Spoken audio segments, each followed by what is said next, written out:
Gary, Marty and me, my story of living with a double brain tumour diagnosis and how humour and positivity helped me to cope. In this episode, part 4 of my Craniotomy diary series, I look back at my hospital stay, talk about a bereavement that happened within weeks of my operation, and talk about suffering yet again with post-operative insomnia. Hello. Well, I'm recording this after a pretty eventful and pretty awful week. It's 4 o'clock in the morning on Sunday the 15th of January. And I'm awake again because since my hospital stay, my sleep pattern's been just all over the place. So last week was pretty awful. I started to suffer with some headaches, and we noticed that I was having a bit of fluid trickling out of my operation site. So we contacted the hospital and had an appointment with them. Saw a lovely registrar called Lizzie.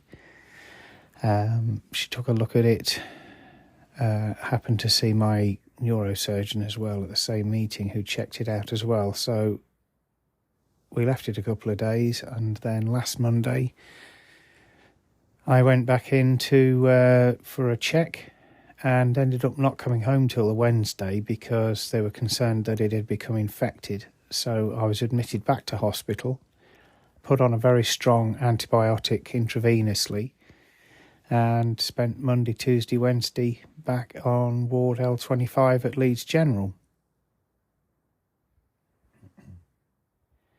I was looked after really well as always. I mean, they're an amazing team down there, but that's the last place I wanted to be because on the Saturday we'd lost Mum-in-law very suddenly. Her health had deteriorated very quickly, and by 4:10 on the Saturday afternoon, she'd gone, bless her. We found out since that she had peritonitis, which is what had caused her to become so ill. And that's a rupturing of the bowel lining, which leads to essentially sepsis, blood poisoning. So my poor old wife was dealing with grief and shock. And actually me being in hospital turned out to be a blessing in disguise because she didn't have to worry about me, because she didn't need to come and visit. I'm big enough and ugly enough to entertain myself. So I was out the way being fed and looked after and filled with antibiotics, which did do the trick. On Wednesday they let me out and I came home. But we've struggled, to be honest. It's been very, very hard, struggling with the aftermath of a brain surgery and then having a bereavement at the same time. It's not the best of timings. But it's just the way it works out. Life's like that. You just have to deal with the hand you're given, and we're doing our best to do it. So, but the lack of sleep, that's really, really hard to cope with, because when you're trying to recover and when you're trying to deal with grief, you need a brain that's working properly, not one that's half asleep all the time.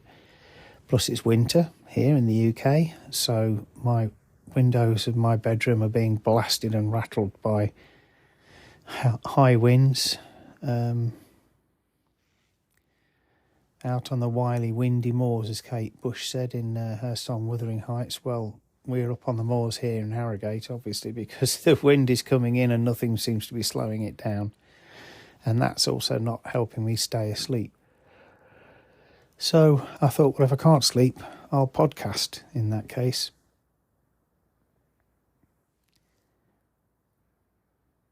It's really, really, tricky to give advice on how to deal with situations like this.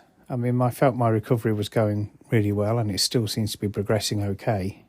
I just wish I could get my sleep patterns back together, but anybody who's spent any time in hospital knows that sleep patterns are a weird thing there, because you're constantly woken to have your observations taken.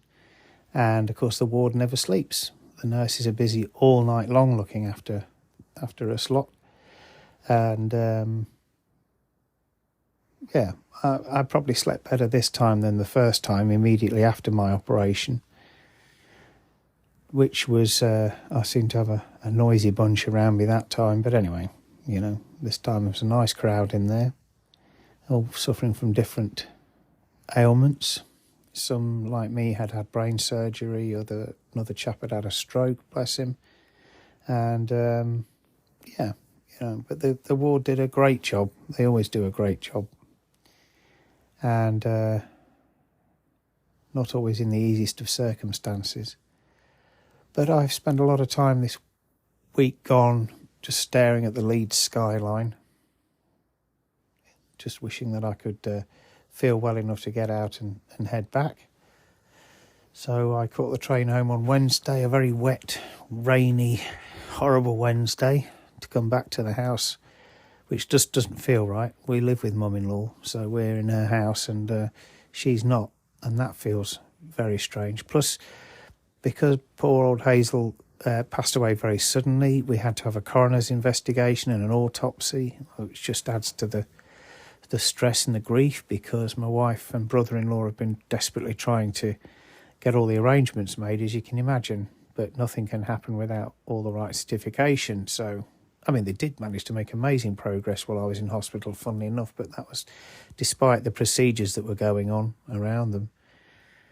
But poor old mum-in-law, she was still fretting about me right up until just before she went, still asking after me how I was doing. And, so I feel I'm not going to moan too much, because she was in a worse state than me, but still managed to be concerned for my health and well-being.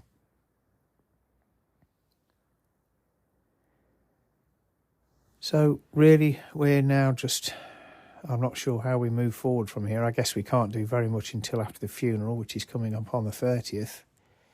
And just to really put the cherry on the cake, my wife's full of cold as well, so she's feeling rotten just when she needs all the strength to keep herself mentally strong, not just physically strong. So, but I guess that's because she's got stressed and run down, fretting about her stupid husband and his head, and then her mum, who was poorly for a good week, just staying in bed, not feeling well, not feeling right, and we didn't have an explanation for it. So, Andrea's been through the mill with one thing and another. So, it's tricky. It's tricky time.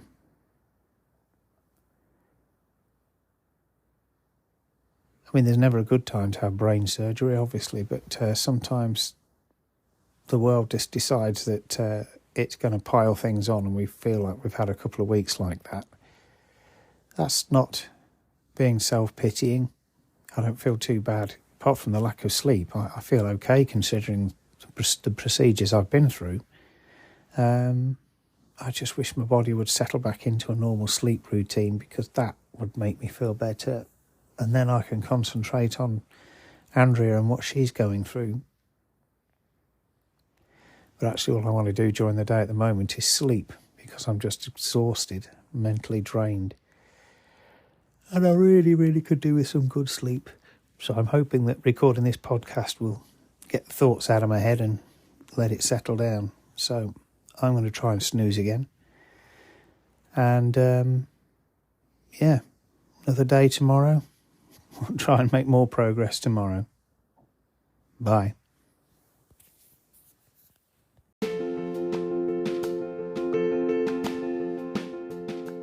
By the way, like me, over 12,000 people each year in the UK and an estimated 300,000 worldwide suddenly discover that they have a brain tumour, and from the moment that they receive that news, their lives will never be the same again.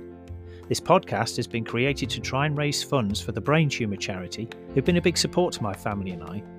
As well as offering support to individuals and families, they fund life-saving research in the hope of ending the harm done by brain tumours. If you can help in any way, big or small, please go to www.justgiving.com/fundraising/Stuart-Hannah. That's STUART-HANNAH, and make a donation. Thanks.